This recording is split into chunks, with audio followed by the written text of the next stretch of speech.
Salut à tous, j'espère que vous allez bien. On se retrouve aujourd'hui pour une vidéo sur les matières premières. Donc on va voir ensemble quelles sont les paires de devises qui sont corrélées avec l'or et le pétrole. Pourquoi et comment les trader tout simplement. Je vous invite à rejoindre le Discord si ce n'est pas déjà fait. Vous avez tous les cours ici et j'ai mis le cours donc en PDF sur les matières premières ici. Ok, et je vais ajouter la vidéo. J'espère que la vidéo va vous plaire. N'hésitez pas à me dire ce que vous en pensez dans les commentaires, à vous abonner et à liker. Allez, on va faire une première partie sur le PDF et on fera la seconde sur les graphiques.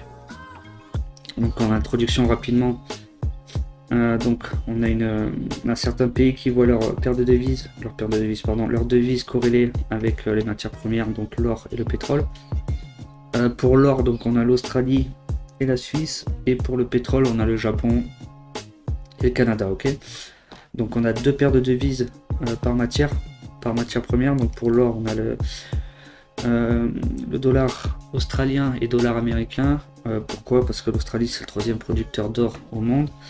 On a une corrélation positive, d'accord, vous pouvez voir ici sur cette charte en daily, et une corrélation négative sur l'or, dollar américain et franc suisse. Ok, pourquoi? Parce que plus de 25% des réserves de la Suisse sont constituées d'or. Ok, donc on voit là la charte, donc corrélation négative. On a la plus belle corrélation, elle est sur cette paire, ok, dollar australien et américain avec plus de 84%. D'accord, donc si vous voulez pas trader, vous allez voir, il y a deux paires de devises par matière première. Si vous voulez pas toutes les trader, moi je vous recommande de garder celle-là. Et pour le pétrole, on va voir après. Donc pétrole et dollar canadien ici, pour les amateurs fondamentaux, il y a une petite histoire sympa. Je vous laisse aller sur le PDF pour ceux qui veulent la lire. Donc alors pétrole, dollar américain et dollar canadien. Pourquoi? Parce que le Canada c'est les gros exportateurs de pétrole, des gros producteurs, et donc en l'occurrence gros exportateurs de pétrole. Les Américains, je crois qu'ils importent plus de 90% de leur pétrole du Canada, donc forcément très belle corrélation négative cette fois-ci sur cette paire de devises, donc dollar américain et canadien. Et pour finir, donc meilleure corrélation ici que ici. Je vous recommande aussi, si vous voulez pas trader toutes les paires, de choisir celle-là, dollar américain, dollar canadien. Et corrélation ici positive, corrélation quand même, comme vous pouvez voir, entre le pétrole, le dollar canadien et le yen japonais. Pourquoi? Parce que les japonais c'est les gros importateurs, ils ont vraiment aucune ressource, et notamment de pétrole. Donc forcément on a une corrélation entre le dollar canadien et le yen japonais. Ok, allez, on va se retrouver sur les graphiques. Je vais vous expliquer tout ça plus précisément. Donc au niveau des graphiques, vous voyez, moi je classe tout à droite, la pétrole, hop, j'ai mes deux paires de devises et la matière première, et ici j'ai le gold. Ok, on va aller voir le dollar canadien et le yen japonais. Je suis en graphique inversé. Donc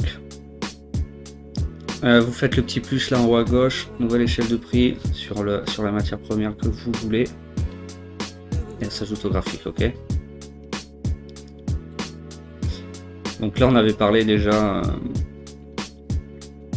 ceux qui suivent mes reviews de la semaine, on avait parlé d'un short ici intéressant, donc on attendait soit ce niveau, un retournement, soit celui-là.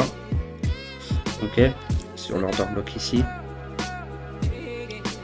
et pareil sur l'USD. Donc voilà, très intéressant, short toujours intéressant à prendre. Attention à la reprise de souffle ici sur l'OTE ou faire value gap, mais là ça va se rejoindre. Le prix du pétrole il va augmenter de toute façon. Il y a l'Arabie Saoudite qui baisse la production pour faire monter les prix, donc ça c'était prévu. Donc les deux vont certainement se rejoindre avant de repartir. Ok, donc à court terme on peut short, à moyen terme attention, va falloir voir quand on reprend, prendre l'OTE de tout ce mouvement et voir quand ça devrait repartir. Mais bon, ça peut toujours être intéressant de short ici. Sur le dollar pardon, australien et dollar américain. C'est pareil sur le Telegram, j'en avais parlé, sur la review aussi. On va aller voir, hein. C'était 3 juin. Du USD ici, là, c'était au niveau de la prise de liquidité. J'avais fait une review le lendemain, j'en avais parlé.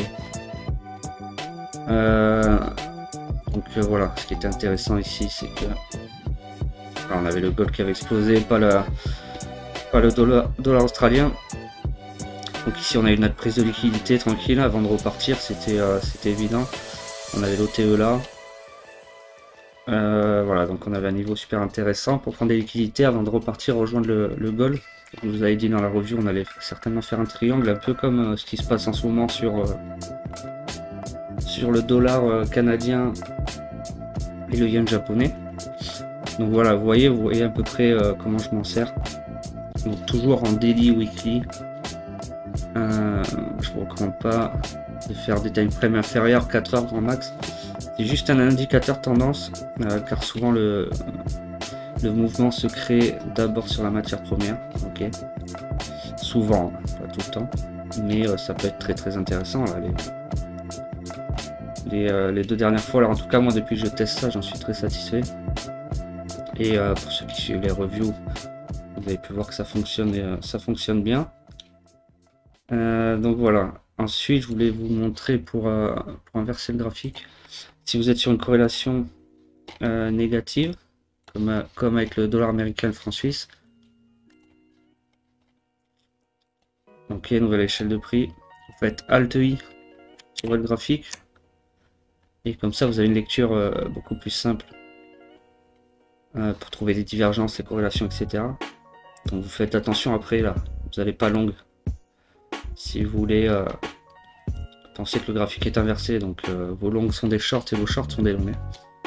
Et vous pouvez remettre le graphique derrière. Voilà, je pense avoir fait le tour. J'espère que la vidéo vous a plu. N'hésitez pas à me dire ce que vous en pensez dans les commentaires. On se retrouve bientôt pour une prochaine vidéo formation. Si vous avez des idées ou des choses qui vous intéressent, n'hésitez pas à me le dire. N'hésitez pas à rejoindre le Discord. Je vous souhaite une excellente semaine à tous et à toutes et vous dis à bientôt.